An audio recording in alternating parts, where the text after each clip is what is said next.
Hi, welcome to A Slice of Wellbeing Pie, brought to you by Exquisite Knowing. I'm Ashley David, your host, and I apologize for not being here yesterday. I've been feeling a little under the weather, but we're back. We're going to do our best today to make up for lost time. I hope you had a good day yesterday and that you're having an okay day today as well. So today, just a quick review. The videos are being archived, so you're welcome to go back and see the whole series. It does build a little bit on it. I do some review. Those of you who have joined me every day know. But if you want to go back and sort of the information, much like micro empowerment, accrues. So you want to get those layers in different ways each time you access them. You'll get more information from them. So our episodes, the first one, we introduced CASE, which is the process for the Exquisite Knowing system. It stands for know it, apply it, sustain it, explore. And the goal of CASE and Exquisite Knowing is for you to activate your own superpower, which is your exquisite knowing, and then to be able to apply it in your daily life all day, every day, to sustain that process of knowing and gathering all the tools and experience and things you need to know what you know, and then apply it in ways that are personally meaningful to you. And then once you have that system going pretty well, you're knowing it, you're applying it, you're sustaining it, then you're really freed up to explore. And that is not in an end-all and be-all way, but in an everyday kind of way, because little bits every day, little bits every moment, they accrue, and you can get to where you're going as long as you're just plugging away one little bit at a time. So that's what Exquisite Knowing is about. It's about enabling you or giving you the tools you need to catalyze that micro empowerment all day, every day. So we tackled CASE on the first day in episode 1. We also talked about the base, the base of well-being. And most of us need 3 kind of basic things once we get over survival. And they, in order to feel well, in order to feel like we're okay, we're basically okay. And they include purpose, or a sense of relevance. They include a little bit of control, even the ability to say, I don't need to be in control in this madness and chaos. That is actually a little bit of control. The willingness to give over control is actually a kind of self-control that is very empowering. So control, purpose, and routine or familiarity. And I'm somebody who moves around the planet a lot. I disrupt my familiar all the time as a way of living, as a way of life. And even so, it's important for me to create little mini routines and mini bits of familiarity within the change so that I can embrace the change. We are dynamic beings, we're a dynamic system, we're on a dynamic planet, and the more we can roll with that dynamic system, the more empowered we are. And that doesn't mean we lock it all down and keep it the same, but rather that we create a way to feel basically okay. So that was Monday. Tuesday, I think Tuesday maybe, in any case, episode 2, we had a helping hand. So we looked at the fingers of well-being and we added a 6 to them. So we have 6 fingers of well-being. They are physical, emotional, social, intellectual, spiritual, and then you get to name the last one and call out whatever is important to your well-being, even if it's represented in those others. And together you put those fingers with the base and we get a helping hand of well-being. This is a remarkable tool right here, metaphorically and literally. Not all species have it. Trees don't have it. They have other things altogether, but it's really cool. So the helping hand of well-being. And then in episode 3, we use the helping hand of well-being to create your pie of well-being. And that's a formula that you can look to every day, every moment as you're making decisions. And you can maximize how you make decisions by choosing the things and the balance of things, the balance of these 6 fingers of well-being, the balance that makes sense to you. And what makes sense to me isn't going to make sense to other people, isn't necessarily going to make sense to you. And the same thing, what makes the most sense to you won't necessarily make the most sense to your partner or your child or your friend or your colleague, or the person you run into normally in your day-to-day as you go about your day-to-day if you're out and about, which I don't know how you're missing it, but I'm dearly missing my normal out and about. So I'm really grateful that you're there. And we're in this together. We're gonna get through this, and these tools are going to be helpful to you once we've established a normal that feels a little more familiar than the normal that we're currently in. So we created your pie, and if you go back to those episodes, you can do that. For those of you tuned in with me for Make Your Own Wellbeing Pie, you may have recalled that I botched the math royally. That is normal for me. I do that under pressure, and in general, math isn't my strong suit as a comfort zone, but it's good to push yourself there. And I went back and figured out what I did wrong, and I didn't change a digit when I changed the math around a little bit, and so I threw some things off. So there's something to be said by going back and revisiting what you've done and seeing if things aren't working, in particular, seeing whether you had the logic there, whether you had the rationale, whether you had the right thinking, but then you made a little tiny mistake that sort of threw everything off. It's important to identify those little bits. Otherwise, it can seem like a big bit. And as I was on camera on episode 3, I was just mortified that my math was just so far off. And I realized that I was making a big problem out of a little problem, and that if I just took some time and breathed and went back to it, I'd figure it out. And I did. So I hope I didn't throw you off. Today, we're tackling the burning question. We're going to start with why. Why are we tackling burning questions? That is a great burning question. So we're tackling burning questions because burning questions are powerful. A burning question is also something that will empower you. When you ask burning questions, you empower yourself to be active in your life moment by moment, to be active in your world moment by moment.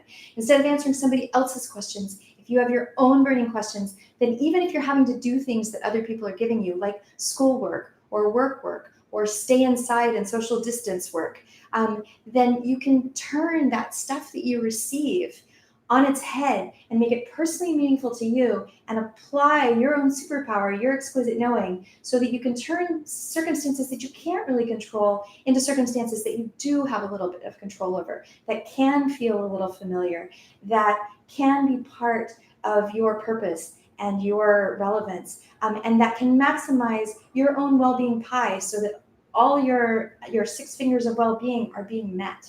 Okay, and that may sound like a tall order when you feel like you're being controlled by a lot of forces that aren't your own. But the burning question is the key, a big key to turn all that received, I must, I should, into I want to do X, and I'm going to do X because this is my burning question, and this is how I'm going to turn this moment into one that serves me and my well-being. And when we are serving our own well-being, I firmly believe, and I've seen it in schools, I've seen it in offices, I've seen it in communities, I've seen it in projects. When each of us, as part of the whole, is maximizing our own well-being, then we can work as a collectivity and in concert with each other in ways that we never could if we're being a martyr or if we're not taking care of ourselves. It's really vitally important that we maximize our own well-being, that we activate our exquisite knowing superpower to do that so that we can be wholly ourselves in the whole collectivity. So that's what we're going to do today. That's the why. The how, we're going to use exquisite knowing and exquisite knowing process to generate burning questions. And then the what, I'm going to leave you with a burning question for you, which is, what are your burning questions in this moment? What are your burning questions for this moment? What are your burning questions today? What's facing you? And what do you need to explore and want to explore? And what are you going to explore so that you feel whole and well and maximize your well-being? Okay, so that's our Slice of Wellbeing Pie today. It's the big burning question. I'm going to erase this and we're going to go right to it.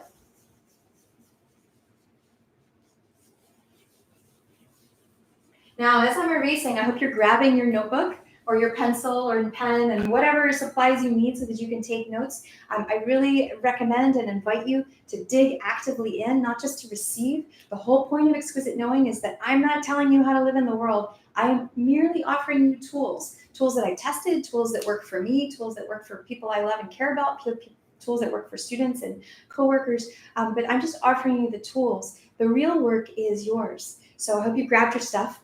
All right, and let's dig in. I have a little worksheet that I've made that I'm going to use for my notes today. And first, let's define burning question. What is a burning question? What is a great burning question? And there are some characteristics that are held in common by all great burning questions. And so we're going to tackle those. So characteristics of great burning questions. So great BQs. I'm going to shorten burning question to BQ because my handwriting's terrible and there's no reason to like spread it out. Oh, wait, but I forgot to dress for the part. So this is now normal. In order to cook up this slice of wellbeing pie, I have to put on my apron and now I'm ready for the job. All right, I feel much better. I knew something was off. Okay, so one of the first characteristic of a great burning question, one, no right or wrong answer.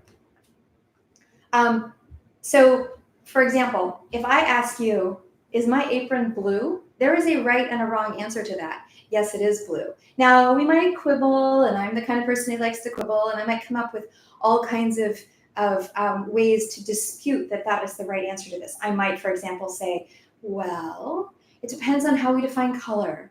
It depends on who defines color. It depends on whether we're only seeing the majority color. If we look at the minority color in my apron, then actually my apron is white. So is my apron blue and white or white? Exactly, you see where I'm going with this. So I could quibble, and if you're out there quibbling with me, that's a good sign. I want you to do that, keep it up. But in general, is my apron blue is not a good burning question because it basically has an answer. It's not a meaty, juicy burning question. It's, you might want to ponder it, and that little quibbling that I was going to do with myself or did do with myself a little bit, that's kind of fun, at least for me. So if you want to make this a really juicy burning question, is Ashley's apron blue, then go for it. Because then it's personally meaningful to you. And that's really important. And that's the second characteristic of a great burning question. It is genuinely interesting to you. Now, to you is a very important part. It has to be genuinely interesting to you. It might not be interesting to me at all. If you decide you want to go down the road of exploring, is my apron blue, and that's genuinely interesting to you, I respect it, I support it, I think it's awesome. But it's not an interesting question to me. I have other questions. And that's what's so great about the collectivity is we all have different burning questions. And this is giving us a vocabulary so that we can bring all our burning questions to the table and be able to grapple with them together and respect each other's burning questions. So I can respect if blue, is my apron blue is your burning question. And then maybe you could teach me something. If you're like, let me tell you why this is a great burning question, Ashley. That would be fantastic. I would love that, actually. And you can use the comment section to be in conversation with me about some of these things. Please do. Okay, so the next characteristic of a great burning question, and there are 4, is that it requires nuance.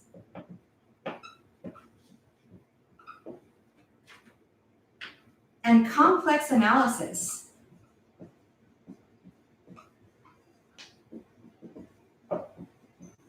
To explore.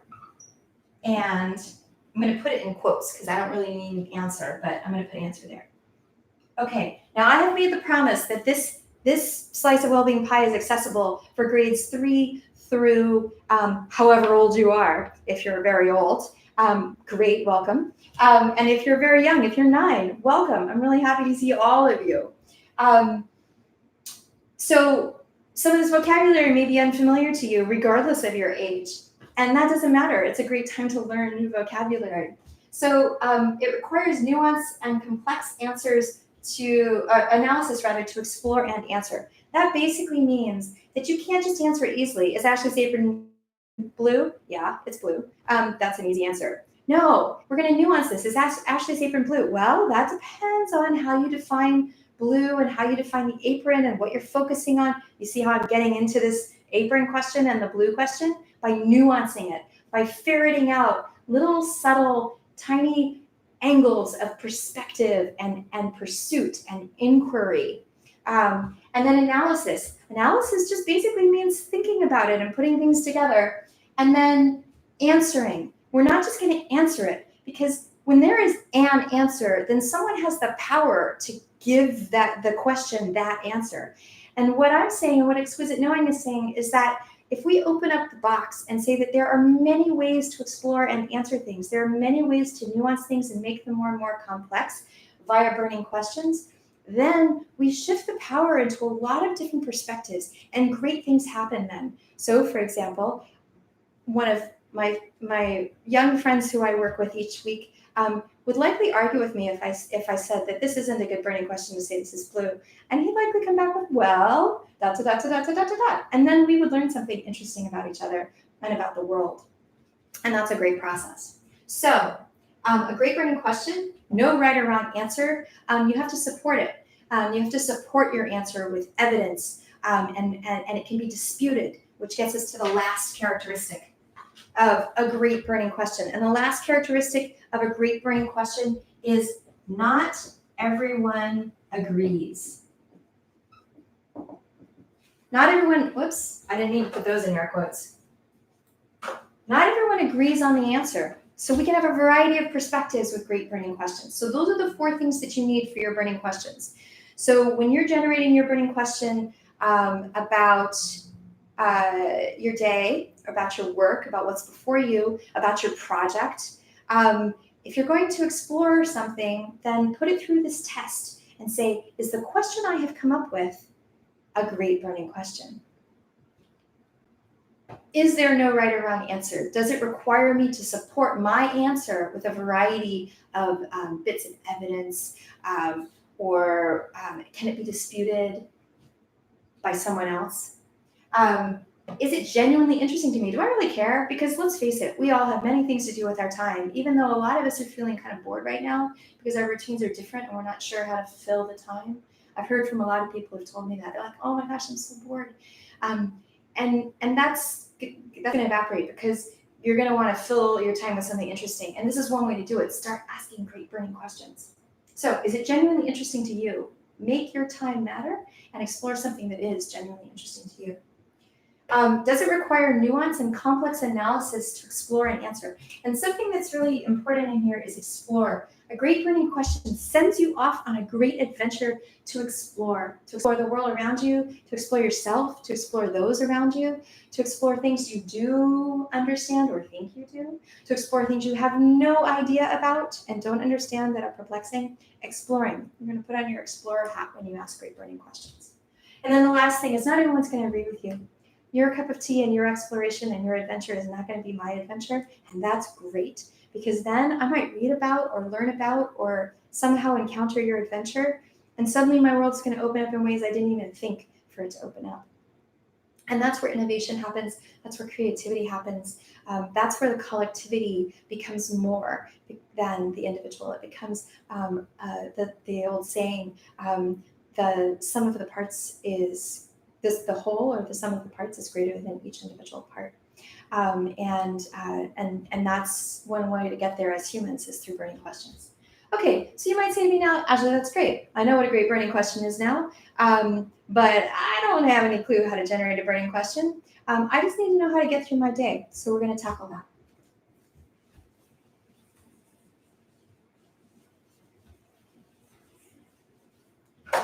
And rest easy, I'm not going to tell you how to tackle your day. I don't know. I really don't. There's so much I don't know. But that's where burning questions come in. So to generate a great burning question,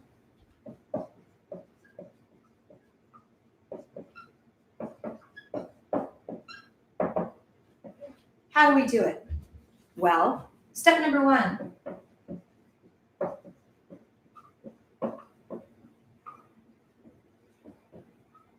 Make an observation. Write it down. I recommend writing things down, because then you can see them and take them out of the linear mess of your brain. Even if your brain is awesome, I think our brains are all awesome, but they're not necessarily linear. And putting it into language and putting it down is a really great first step. So write it down, and write it down as a statement, not a question. So you're going to start with making an observation. So I will give you an example. Today I made the observation, which is that I don't feel very well.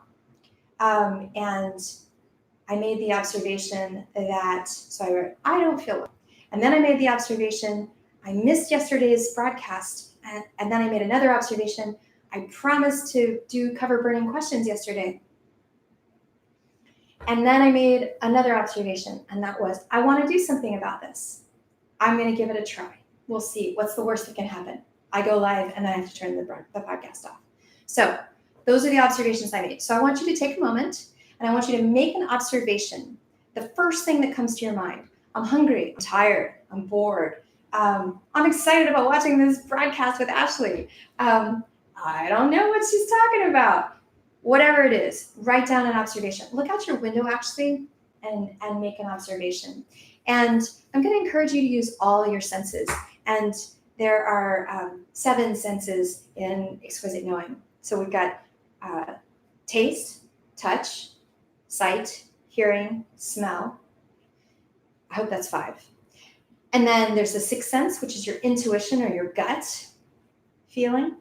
And then the 7th sense is your kinesthetic sense, which is how you relate to spatial relationships and things. So for example, if somebody's going to catch a football, then chances are super good. I don't catch footballs. I think I've mentioned before, I don't much about sports. And still I persist and use sports metaphors. It's a conundrum. All right, so you're going to catch a football. Then you're going to use probably your hearing a little bit.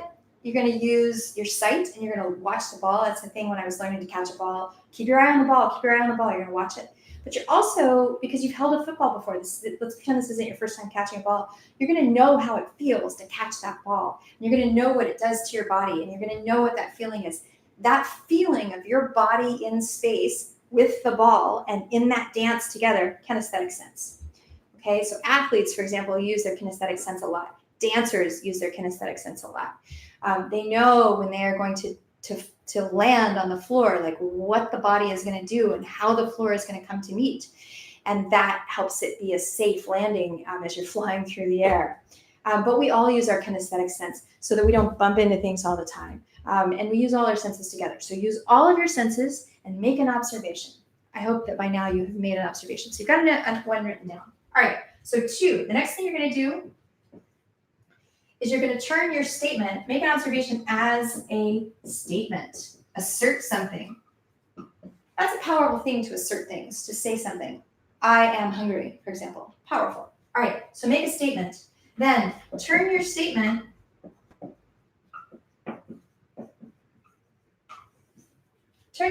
into a question.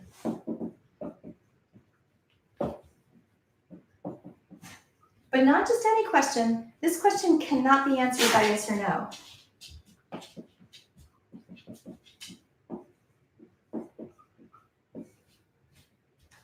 So, back to my apron. Is Ashley's apron blue? Yes, no. Not a very good burning question. I made an observation. Ashley has an apron. Is Ashley's apron blue? Yes or no? Oh, that's not a good burning question. Unless you can do something with it like I suggested earlier. So turn your question in your statement, your observation that you've made, into a statement that cannot be answered with yes or no. All right? Work on that one while I write down the 3rd thing. Okay, the 3rd thing is test your question.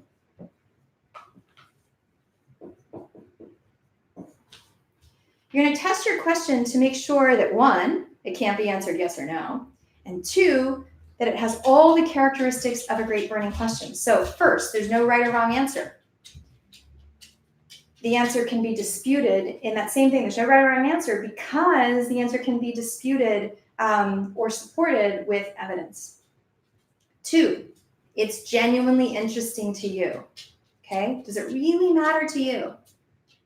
3, does it require nuance and complex analysis to explore and answer? Does it send you on an adventure, a thinking adventure, a literal adventure, as in physically an adventure, an emotional adventure, a spiritual adventure, all your fingers of well-being? Does it send you on all the fingers of well-being's worth of adventure, or just one of them? It can be any and all, but does it send you on this adventure? Does it send you out to explore? Does it require nuance and complexity to explore and answer, in quotes? Okay, and then finally, does your burning question have the characteristic that not everyone's going to agree on the answer. Is it personally meaningful to you? And is the answer something that you are personally vested in? There could be others who agree with you, but it's a great burning question if some people won't agree with you. Okay. All right. Then it most likely represents you. You've got all the characteristics of a burning question. Oh, wait. So the last thing you're going to do once you make an observation and turn it into a statement, once you turn your statement into a question that can't be answered yes or no, and you put it through the test of all the great characteristics of burning questions, then you're going to test your question. And then finally, what you're going to do is once you put it through its paces, put it through the tests, you're going to refine your question so that it's truly juicy. It's a really great bit of something to make a really juicy, amazing slice of well-being pie.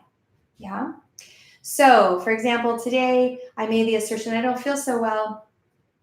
I'm not sure I can make it through a podcast, but I didn't do it yesterday. And I feel like I should be, and I want to because I promised and I want to help. So then I formulated a burning question and I was like, well, what will happen if I just give it a try?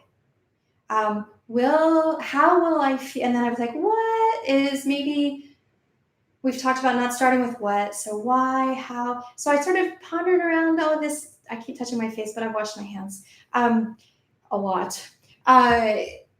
So I pondered and I was like, how will I do this podcast so that I can try to be helpful to other people and try to help me feel better and my own sense of well-being increase, since on the physical side of things, I'm not feeling so well.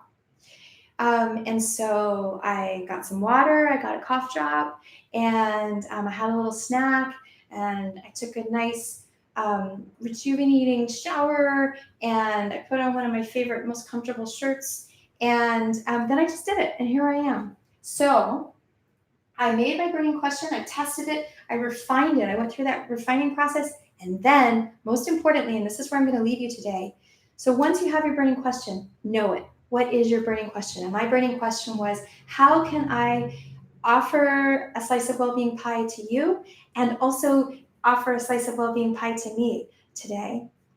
And then once you know what your burning question is, so maybe it has something to do with your schoolwork, or maybe it has something to do with working from home, or maybe it has something to do with being cast unwittingly in the role of being not only a professional person, but also your child's teacher during this homeschooling moment.